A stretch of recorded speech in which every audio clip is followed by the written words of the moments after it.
ইংল্যান্ডের বিখ্যাত দার্শনিক স্পেন্সার তার রচিত প্রিন্সিপালস অব সাইকোলজি বইতে রোজার একটি অনুমানসিদ্ধ মানদণ্ড দাঁড় করিয়েছেন।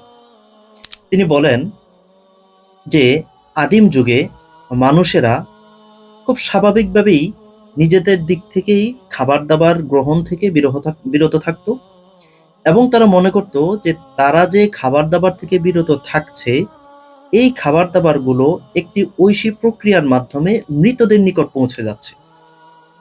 দার্শনিক স্পেন্সার এটাকে রোজার একটি মানদণ্ড হিসেবে দাঁড় করাতে চাচ্ছে, কিন্তু তার এই কথাটি নিতান্তই অনুমান সিদ্ধ।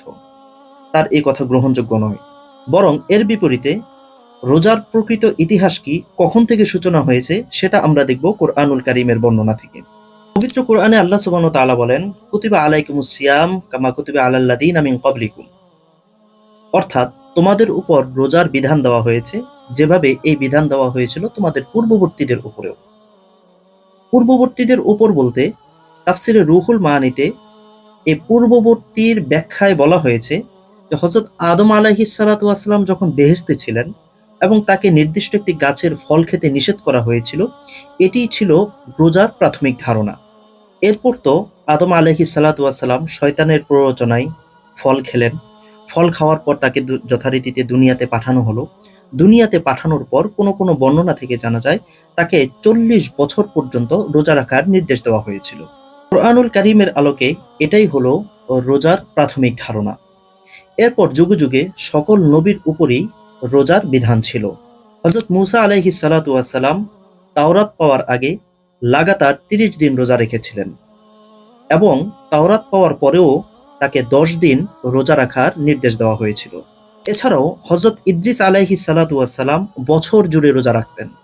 হযরত নূহ আলাইহিস সালাতু ওয়াস সালাম সারা বছর রোজা রাখতেন, শুধু পহেলা শাওয়াল এবং জিলহজের 10 তারিখ তিনি রোজা ছাড়তেন।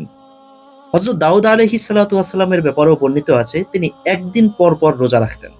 প্রশ্ন হলো, ইসলামে রোজার সূচনা কখন থেকে হয়েছে?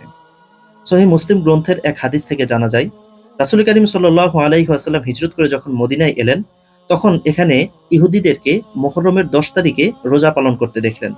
রাসূল সাল্লাল্লাহু আলাইহি ওয়াসাল্লাম জানতে চেয়েছেন তারা কেন এভাবে রোজা রাখছে। রাসূলকে জানানো হলো যে এই দিনে ফেরাউনের কবল থেকে মূসা আলাইহিস সালাতু ওয়াসসালামকে মুক্তি দেওয়া হয়েছিল, এর কৃতজ্ঞতা স্বরূপ ইহুদিরা রোজা পালন করছে। রাসূল সাল্লাল্লাহু আলাইহি ওয়াসাল্লাম ঘোষণা দিলেন যে ইহুদিরা মূসা আলাইহিস সালাতু ওয়াসসালামের অনুসরণ যতটুকু করুক না করুক, এরও চেয়ে বেশি অনুসরণ করার হকদার হলাম আমরা। অতএব এখন থেকে মুসলমানরাও মুহররমের 10 তারিখে রোজা রাখবে।